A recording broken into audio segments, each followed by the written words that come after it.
Durante años, llegué temprano, arreglé los desastres de otros y me aseguré de que nuestra cuenta más grande estuviera contenta. Pero cuando finalmente pedí un aumento, actuaron como si fuera una broma. Ese momento activó el interruptor. Me fui sin avisar, y a la mañana siguiente, todo cambió. Hola. Gracias por su continuo apoyo. Esto significa mucho para nosotros. Si disfrutan las historias que compartimos, suscríbanse a este canal. Sería genial si pudieran dejar un comentario sobre la ciudad desde la que nos están viendo. Podríamos mencionarles en nuestra próxima historia. La mención especial de hoy es para Johnson Beltman de Ohio. Nos alegra que disfruten nuestras historias. Ahora, sumerjámonos en los detalles de la historia de hoy. Durante años, me dije a mí misma que todo se equilibraría al final. Que si seguía presentándome, mantenía la cabeza baja y hacía el trabajo que nadie más quería tocar, alguien eventualmente se daría cuenta. No la apreciación superficial, los mensajes de Slack de eres un salvavidas o los aplausos tibios en las reuniones de personal, sino un reconocimiento real. El tipo que aparece en el papel, el tipo que cambia los números en un cheque de pago. Pero los meses se convirtieron en años, y cuanto más daba, más invisible me volvía. La gente ascendía gracias a mis ideas, se atribuía el mérito de mis trabajos de limpieza y sonreía mientras lo hacía. Empecé a preguntarme si tal vez me estaba imaginando cosas. Tal vez no estaba haciendo tanto como pensaba. Tal vez realmente era solo personal de apoyo. Ese tipo de manipulación, silenciosa, colectiva y tácita, se filtra como el moho. Lo respiras durante tanto tiempo que dejas de notar el olor. No era llamativa. Nunca lo he sido. No era yo quien se quedaba hasta tarde en eventos de networking o encantaba a los clientes con risas falsas con cócteles demasiado caros. Era yo quien corregía los errores tipográficos a medianoche porque alguien no había revisado. Era yo quien detectaba un plazo de cumplimiento incumplido con 48 horas de margen. Era yo quien llamaba a un cliente en Nochebuena solo para guiarle a través de una reestructuración de emergencia cuando mi propia familia apenas me había visto en todo el día. Esa era yo, la confiable, la ayudante. Al principio no me importó. Pensé que ser indispensable significaba estar segura. Que si me hacía lo suficientemente útil, no podrían ignorarme. No quería fama, quería justicia. Pero en esa oficina, la utilidad era solo una correa. Cuanto más hacías, más fuerte tiraban. Hubo señales, por supuesto. Momentos en los que debería haber dicho algo. Momentos en los que casi lo hice. Como cuando descubrí que el analista junior que entrené ganaba $6,000 más que yo, a pesar de que trabajaba un 30% menos de horas y todavía había que recordarle que se silenciara en las llamadas con los clientes. O cuando me quedé despierta hasta las 3 de la madrugada arreglando una presentación de diapositivas para una reunión a la que no me invitaron. O cuando escuché por casualidad a David, mi propio gerente, decirle a un socio visitante que el equipo había salvado la divertida cuenta después de una casi retirada. Yo era el equipo. No había nadie más. Pero solo sonreí. Me dije a mí misma que era política. Me dije a mí misma que no era personal. Me dije a mí misma que estaba siendo dramática. Eso es lo que pasa con la traición a fuego lento. Aprendes a respirar humo antes de darte cuenta de que te estás ahogando. El punto de inflexión no fue dramático. Ni siquiera fue planeado. Comenzó con una hoja de cálculo. El rastreador de ingresos mensuales, enviado como un reloj, codificado por colores de esa manera engreída y performativa que le encantaba a RR. Los ingresos habían subido. La cuenta X había superado las proyecciones del primer trimestre. Se habían otorgado bonificaciones y mi nombre, una vez más, no estaba en la lista. Ni siquiera una partida, ni siquiera una nota al pie. Miré fijamente esa pantalla durante 10 minutos antes de moverme. Podía sentir mi pulso en los dientes. Ya no se trataba solo de dinero. Se trataba de lo que decía esa omisión. No importas. No lo suficiente como para compensarte. No lo suficiente como para recompensarte. No lo suficiente como para nombrarte. Programé una reunión esa tarde. Solo 15 minutos con David y Kelsey, la vicepresidenta de operaciones. Nada importante. No ensayé un gran discurso. No buscaba causar problemas. Solo quería una conversación. Me puse el blazer que guardaba para momentos importantes, gris carbón, hombros estructurados, un recordatorio para mí misma de que hablaba en serio. Llegué con números, resultados documentados, una lista de responsabilidades ampliadas. Hablé con calma, con claridad. Sin emoción, sin acusaciones. Dado el alcance del trabajo que he estado gestionando, especialmente durante el último año, me gustaría revisar mi compensación. David Moreau a Kelsey. Kelsey Moreau a David. Luego sonrió, no con amabilidad. Era el tipo de sonrisa que la gente usa cuando ya ha tomado una decisión. Luego lo dijo, la frase que partiría algo dentro de mí para siempre. Seamos realistas. Se rió un poco cuando lo dijo, como si hubiera pedido una oficina a la esquina o exigido un coche de empresa. David ni siquiera intentó ocultar la sonrisa. No ofrecieron comentarios. No pidieron tiempo para pensar. Ni siquiera fingieron considerarlo. Solo un despido envuelto en cortesía y en mensaje tácito detrás. Deberías estar agradecida de que siquiera te hayamos escuchado. Sentí que me golpeaba como una bofetada, pero no una que te hiciera llorar. Del tipo que te deja inmóvil, que te enfría la piel. Creo que fue entonces cuando dejé de respirar, no literalmente, sino que algo dentro de mí se apagó. Algo profundo y antiguo. La parte que creía en la justicia, la parte que pensaba que la lealtad significaba algo. Me levanté sin decir una palabra. Creo que esperaban que protestara, tal vez intentara renegociar, tal vez llorara. No lo hice. Alicé mi blazer, empujé la silla y dije, gracias por su tiempo. Luego salí. No solo de la reunión, del edificio, del trabajo. Sin previo aviso, sin plan, solo una decisión. Brusca, repentina, irreversible. Mi teléfono vibró en mi bolsillo antes de que llegara a la calle. No miré, no me detuve. Caminé 2 cuadras sin saber a dónde iba. En algún lugar detrás de mí, imaginé hilos de Slack iluminándose, bandejas de entrada con notificaciones, gente susurrando. ¿De verdad se acaba de ir? ¿Está bien? ¿Qué pasó? Podían especular todo lo que quisieran. Podrían tacharme de emocional, inestable, difícil, pero nunca dirían lo que realmente sucedió. Nunca admitirían que se rieron. Nunca admitirían que rompieron algo ese día. Porque si lo hicieran, tendrían que admitir que importaba. Y nunca pensaron que lo hacía hasta que me fui. No empaqué ni una sola cosa. Ni el disco duro de respaldo que guardaba detrás de mi monitor. Ni la foto marcada de ese retiro en Santa Bárbara donde me mantuve sobria para llevar a todos a casa. Ni siquiera la taza que compré durante mi primer mes, negra mate, simple, con una asa astillada a la que le había cogido cariño. Simplemente me fui. No esperé el ascensor, tomé las escaleras. Cada paso se sentía como si me desprendiera una capa de piel. Mi tarjeta de identificación rebotaba inútilmente contra mi cadera, todavía sujeta a mi cinturón. Eso se sentía simbólico, como si llevara su acceso incluso cuando lo dejaba atrás. No lloré en el Uber. Pensé que podría hacerlo. Pensé que la adrenalina se desvanecería y me dejaría en un montón de arrepentimiento y confusión, pero no fue así. Me senté con las manos planas sobre los muslos, respirando a través del entumecimiento que se había apoderado de mis extremidades. El conductor no habló, solo me miró una vez por el espejo retrovisor y luego ajustó la radio a algo suave y sin palabras. Se lo agradecí. Mi teléfono vibró 5 veces entre la Quinta Avenida y mi calle, mensajes de Slack, correos electrónicos, 2 llamadas perdidas. No miré. Miré por la ventana como si estuviera viendo pasar la vida de otra persona. Cuando llegué, me quité los zapatos y me quedé ahí parada en medio de la sala de estar, todavía con el abrigo puesto. Al principio, el silencio se sintió como un juicio, como si las paredes me preguntaran qué demonios había hecho. Pero poco a poco, comenzó a cambiar. Empezó a sentirse como paz, como algo sagrado. Caminé hacia la cocina, me serví un vaso de agua y me senté a la mesa como si estuviera esperando que llegara una respuesta. Pero no la había, solo yo. Y el eco de su voz, seamos realistas, repitiéndose en mi mente como un viejo mensaje de voz que no podía borrar. Eran alrededor de las 8 de la tarde cuando el miedo comenzó a parpadear. No era pánico total, todavía no. Solo el dolor sutil de la incertidumbre. Las preguntas llegaban como una marea lenta. ¿Y si me incluían en la lista negra? ¿Y si no podía conseguir otro trabajo? ¿Y si había sobreestimado mi valor? ¿Y si acababa de tomar la decisión más estúpida e impulsiva de mi vida? Me agarré al borde de la mesa y traté de respirar a través de él. Pero era como tratar de meditar mientras estaba parada en el tráfico. Mis pensamientos no se calmaban. Simplemente daban vueltas y mordían como perros sin correa. Entonces pensé en Elena Daniels.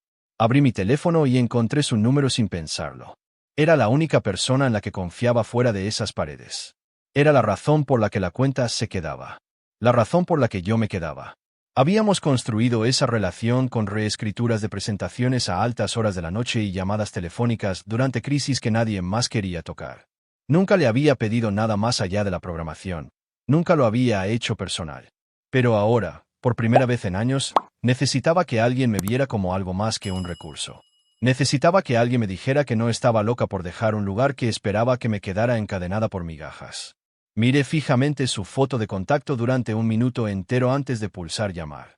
Mis manos temblaban. Me sentía como si tuviera 12 años otra vez, marcando el teléfono fijo después de las peores peleas de mis padres, necesitando que alguien me dijera que el mundo seguía girando. Contestó al segundo timbre. Su voz era cálida, informal y completamente desprevenida para lo que venía. Hola, extraña, dijo. ¿Todo bien? No, respondí. Renuncié hoy. Hubo una pausa. No del tipo que se llena de cortesía. Del tipo que indica comprensión incluso antes de que se diga. Renunciaste, dijo lentamente, como si estuviera repitiendo mi frase en su cabeza, buscando una palabra que faltaba. ¿Pasó algo? Me reí, una exhalación aguda. Años de pequeñas cosas finalmente se acumularon lo suficiente como para aplastarme. No dijo nada por un momento, y se lo agradecí. Algunas personas se apresuran a consolar demasiado rápido. Elena dejó que el silencio se extendiera lo suficiente como para mostrar respeto. Luego, finalmente, dijo lo que no sabía que necesitaba escuchar. No me sorprende. He estado esperando que te fueras. Parpadeé con fuerza. ¿Qué? Has estado manteniendo ese lugar unido con cinta adhesiva y saliva. No sé cómo duraste tanto tiempo. Honestamente, estaba empezando a preocuparme de que te devorara viva. No recuerdo haber llorado, pero sentí que la tensión se rompía en mi garganta como el hielo que se agrieta bajo una bota. No me estaba mimando. No me compadecía. Lo estaba nombrando. El trabajo invisible, el sacrificio, la erosión del yo. Lo vio todo, y ni siquiera había trabajado allí. No te llamo para ofrecerte algo, dije en voz baja. Solo necesitaba decírselo a alguien que lo entendiera. Lo entiendo, dijo. Y te diré esto, si estás construyendo algo, cualquier cosa, quiero ser parte de ello. No me importa cómo se vea. Si tiene tus huellas dactilares, confío en ello. Fue entonces cuando supe, no esperé, no deseé, supe que no estaba perdida. No estaba forcejeando. Era libre. Por primera vez en años, no estaba operando bajo las limitaciones de otra persona. Podía construir algo que reflejara quién era en realidad, no solo quién me decían que fuera. Esa noche, me senté a la mesa de mi cocina y delineé el esqueleto de una empresa. Ni siquiera le puse nombre todavía, eso vendría después. Simplemente planifiqué lo que sabía: comunicaciones ejecutivas, manejo estratégico de crisis, reestructuración interna, todas las cosas que había hecho en secreto bajo su nombre, ahora finalmente bajo el mío. A las 8:17 de la mañana siguiente, un mensaje iluminó mi teléfono. Elena Daniels, ¿tienes tiempo para un café hoy? Estoy en el centro. Trae lo que tengas. Estoy lista cuando tú lo estés. Lo leí 2 veces. Luego lo leí de nuevo. Respondí, ven a verme. 9 de la mañana, mesa de la cocina. Me cepillé el pelo, me puse un suéter azul marino suave e hice café con las manos todavía temblorosas. Pero ya no era miedo. Era impulso. Era ese momento peligroso y glorioso en el que una mujer deja de disculparse y comienza a diseñar su propia vida. Y en ese momento, me di cuenta de algo vital. Pensaban que yo los necesitaba a ellos. Pero resulta que yo era la gravedad que confundieron con el escenario.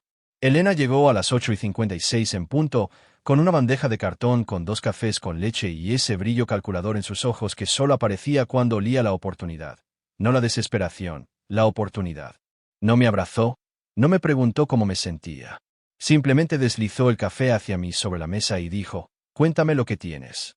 Ese fue el momento en que supe que hablaba en serio. No era una llamada de cortesía. No estaba aquí por lástima. Se había alineado con algo en lo que confiaba, y ese algo era yo. Ni siquiera había nombrado la empresa todavía, pero en su mente, ya existía. La guía a través del borrador que había elaborado, niveles de servicio, enfoque de la industria, diferenciación de valor. No lo presenté con ningún entusiasmo, solo hechos, confianza tranquila, la forma en que siempre había hablado en las reuniones hasta que alguien me gritaba y se llevaba el crédito.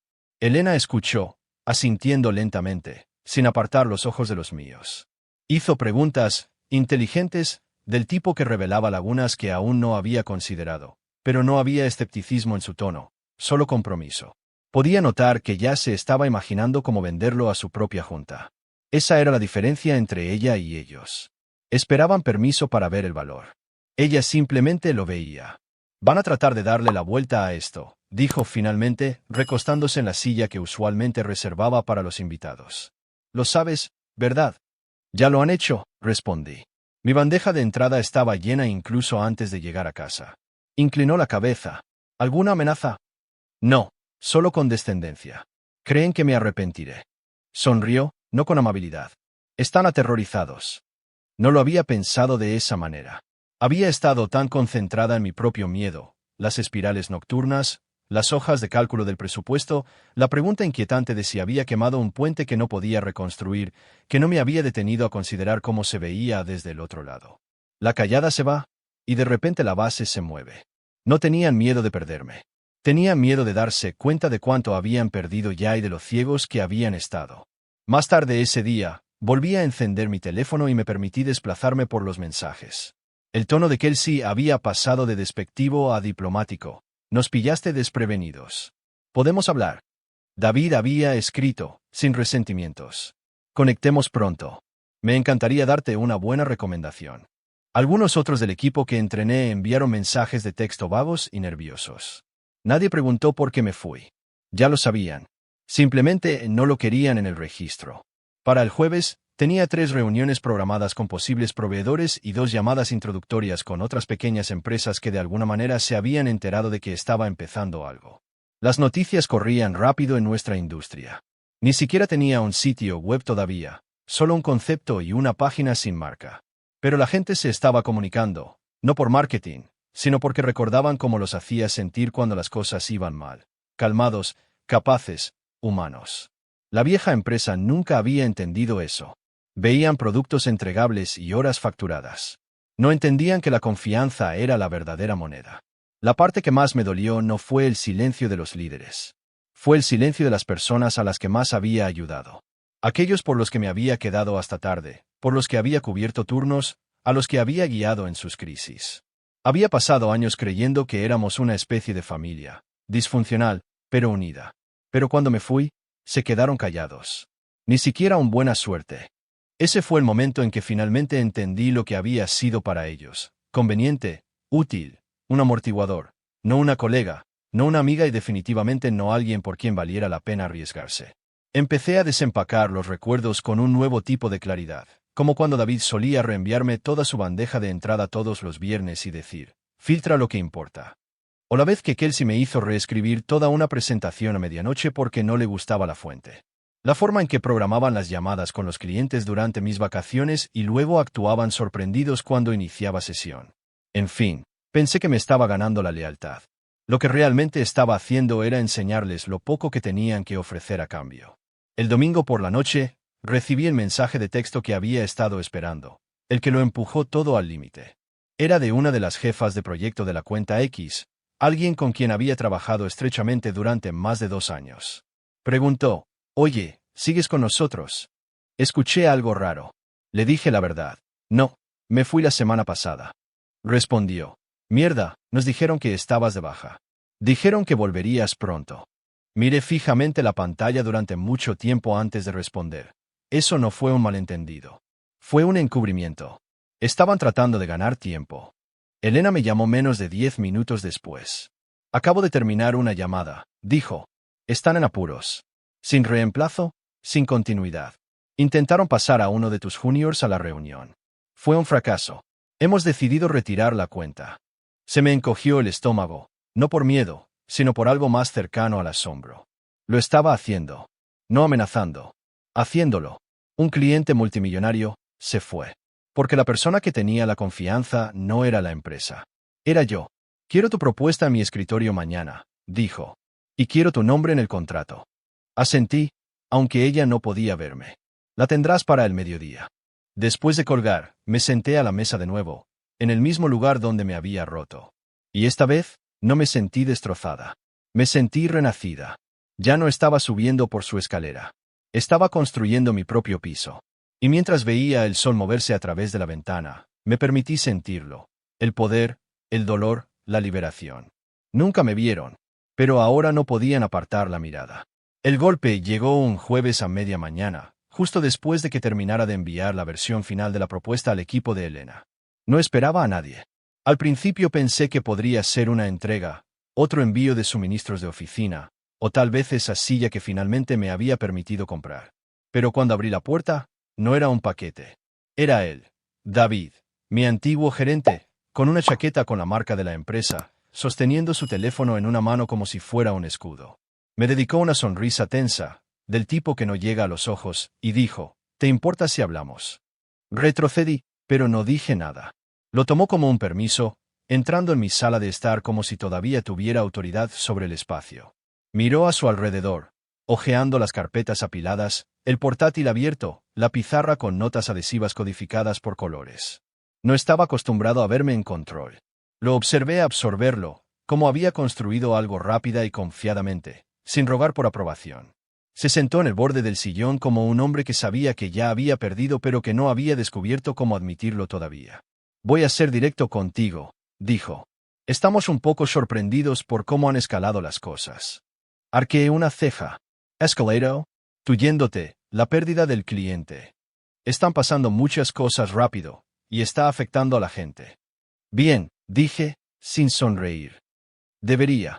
Hizo una pausa, como si se estuviera recalibrando. Mira, lo entiendo. Estabas frustrada. Querías un aumento. Deberíamos haberlo manejado de otra manera. Pero esta reacción es miope. Estás quemando puentes. Me apoyé contra la pared, con los brazos cruzados. No, David. Estoy construyendo algo. Hay una diferencia. Soltó esa risa que había escuchado demasiadas veces en las reuniones, forzada, performativa, del tipo que llenaba los silencios cuando no entendía lo que estaba pasando. No tienes la infraestructura para esto. ¿Crees que un cliente leal te convierte en un negocio? No, dije con calma. Pero es un comienzo, uno que nunca volverás a tener. Las palabras salieron como una bofetada, y no las suavicé. No le debía consuelo. Pensé en todos los años que me había tragado la frustración solo para mantener la paz. Las reuniones en las que me senté mientras él se llevaba el crédito por mi trabajo. Los ascensos que colgaba como zanahorias que nunca estaba destinada a alcanzar. La única vez que intenté defenderme y él respondió con una sonrisa. Esa sonrisa no estaba allí ahora. Solo sudor acumulándose en sus sienes. Están hablando con legales, dijo después de un momento. Lo sabes, ¿verdad? No avisaste. Te fuiste en medio de una reunión, y ahora tenemos a una ex empleada llevándose a nuestro cliente. No eres dueño de la confianza, David. No eres dueño de la gente. ¿Crees que un acuerdo de no competencia mantiene las relaciones encerradas en una jaula? ¿Crees que se quedaron por tu marca? Se quedaron porque los hacías sentir seguros, y tú trataste eso como mano de obra gratuita. Abrió la boca, la cerró. Sin refutación, solo un pequeño estremecimiento. Di un paso adelante, no agresivo, solo deliberado. Te reíste en mi cara. Todos lo hicieron. Cuando pedí un aumento, te burlaste de mí. Ahora estás aquí tratando de hacerme sentir culpable para que vuelva a una jaula que construiste con miedo y derecho. No voy a hacer eso. No estoy aquí para hacerte sentir culpable, dijo rápidamente. Estoy aquí para hablar. Eso es todo. Entonces hablemos, dije. Hablemos de cuántas veces limpié los desastres que hiciste. Hablemos de las presentaciones que reescribí a las 2 de la madrugada. Hablemos de cómo me enviaste a reuniones sin preparación solo para que metiera la pata y tú pudieras intervenir. Hablemos de cómo construiste toda tu carrera sobre las espaldas de personas como yo y nunca miraste hacia abajo el tiempo suficiente para ver el costo. Se sentó allí, congelado, por una vez en silencio. Dejé de preguntar. Continue. Eso es lo que nunca notaste. Cuando alguien como yo deja de pedir ayuda, crédito, justicia, no es porque haya aceptado su lugar. Es porque lo está dejando atrás. Se puso de pie, ahora nervioso. Todavía podemos arreglar esto. No soy el enemigo. No eres el enemigo, estuve de acuerdo. Pero eres un espejo, y he visto suficiente. Dudó la puerta. Te darás cuenta de que esto fue un error. No, dije. Me di cuenta de que quedármelo fue. Cuando la puerta se cerró tras él, no lloré. No temblé. Simplemente me quedé allí, mirando el lugar que había ocupado y sintiendo que el peso de los años se evaporaba de mis hombros. Esa conversación había vivido en mi garganta durante mucho tiempo, a medias formada, tragada, reescrita en borradores que nunca me atreví a decir en voz alta. Y ahora estaba fuera. No gritada, no dramatizada, solo dicha, como debería ser la verdad. Más tarde esa tarde, Elena envió un mensaje de texto, contrato firmado. Oficial a partir del mediodía. Miré fijamente esas palabras durante un minuto entero antes de responder. Una alegría tranquila floreció en mi pecho, no ruidosa ni estática, sino plena, como la luz que se vierte a través de un techo agrietado en el que habías dejado de creer. Esto era mío. Construido a partir del dolor. Sí, pero también a partir de la habilidad, de la gracia, de la constante e implacable resiliencia que nunca se molestaron en medir. Se dieron cuenta cuando me fui, no porque me extrañaran, sino porque todo lo que habían ignorado se volvió imposible de cubrir una vez que me fui. Ya no era un fantasma. Era la tormenta que seguía al silencio. Y ahora que había encontrado mi voz, no tenía intención de volver a callarla. El contrato estaba en mi escritorio como una declaración, firmado, sellado, legal. La firma de Elena justo debajo de la mía, seguida del nombre de la nueva empresa, el que había impreso en negrita, letras sencillas que de alguna manera se sentían más fuertes que un grito. Lo leí 3 veces, no porque lo dudara, sino porque una parte de mí no podía creer que fuera real. Después de todo, los despidos, la eliminación, los años de horas extras no pagadas y las sonrisas tensas, tenía algo que nadie podía quitarme. Propiedad, autonomía. Ya no necesitaba un aumento. Ahora escribía mis propios cheques. Me serví café en una taza nueva, no la astillada de la oficina, sino una pizarra limpia comprada solo para hoy. La cocina olía a mañana y libertad. Me movía más despacio ahora, no porque estuviera cansada, sino porque no me apresuraba por los plazos de nadie más. Por primera vez en años, mi horario no era propiedad de personas que me subestimaban. Me senté a la mesa y vi el sol arrastrarse por la pared como si tuviera todo el tiempo del mundo. Y finalmente lo creí. Yo también. Durante las siguientes semanas, las consultas llegaron en silencio, como susurros entre puertas. Escuché que ahora eres independiente. Me encantaría hablar. Tengo un proyecto del que deberíamos hablar. Lo que hiciste con X, lo necesito. No hice publicidad. No public en LinkedIn. No tuve que hacerlo. La noticia corrió, y vino con curiosidad, con respeto. Ya no era la asistente invisible. Era la arquitecta, la que hacía las cosas sin un desfile. Y la gente estaba empezando a entender lo raro que era eso en realidad. Contraté a una asistente a tiempo parcial, alguien inteligente, amable, con los pies en la tierra, alguien que me recordaba a mí misma hace unos años, antes de que aprendiera a tragarme mi propio valor. Le pagué bien. Le di los viernes libres sin preguntar.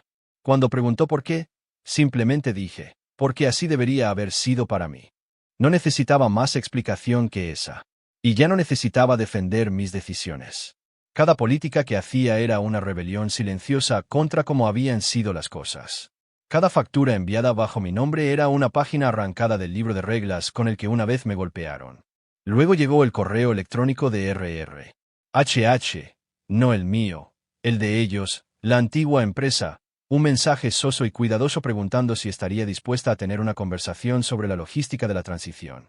No respondí. No quedaba nada que transicionar. No era de ellos. Podían perseguir sombras si querían. No tenía la obligación de iluminarles el camino. Una semana después, alguien me envió una captura de pantalla de un canal privado de Slack. Pánico, confusión. 2 clientes más se van. La empresa se apresura a reasignar cuentas que nunca aprendieron a administrar. Nadie dijo mi nombre, pero lo vi entre cada línea. ¿Cómo no la vimos irse? La verdad era que me había ido mucho antes de irme. Simplemente no había movido mi cuerpo todavía. Una noche, pasé por delante del antiguo edificio, solo para verlo, solo para comprobar si todavía tenía poder sobre mí.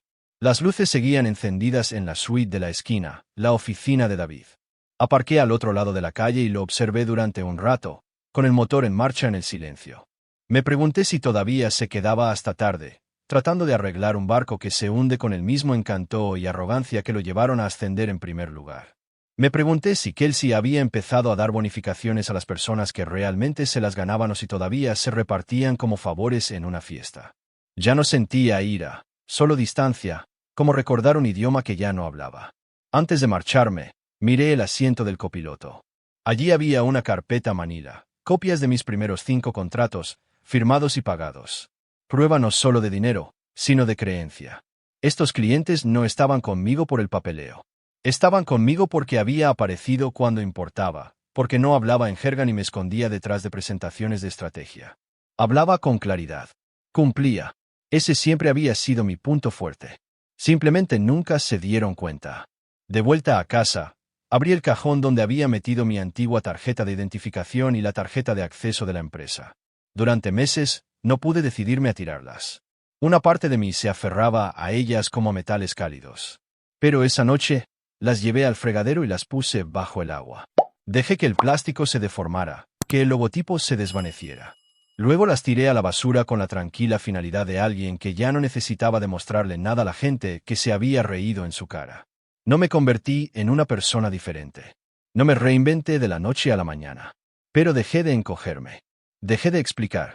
Dejé de esperar a que alguien me invitara a una mesa que había construido con mis propias manos. Y cuando la gente me preguntaba cómo había sucedido, cómo me había ido, cómo había empezado, cómo había conseguido un cliente tan grande sin pestañear, simplemente sonreía y decía que pensaban que estaba pidiendo un aumento. Estaba pidiendo que me vieran. Nunca más bajaré la voz para que me permitan entrar en una habitación. Nunca más esperaré permiso para levantarme. No soy de ellos. Nunca lo fui. Si esta historia te ha impactado, si alguna vez te han pasado por alto, te han infravalorado o te han subestimado, no te quedes callado. Pulsa el botón de me gusta, comparte esto con alguien que esté atrapado en un trabajo tóxico y suscríbete para obtener más historias crudas y emotivas de venganza silenciosa y reinvención audaz. No estás pidiendo demasiado, solo se lo estás pidiendo a las personas equivocadas. Nos vemos pronto en nuestra próxima.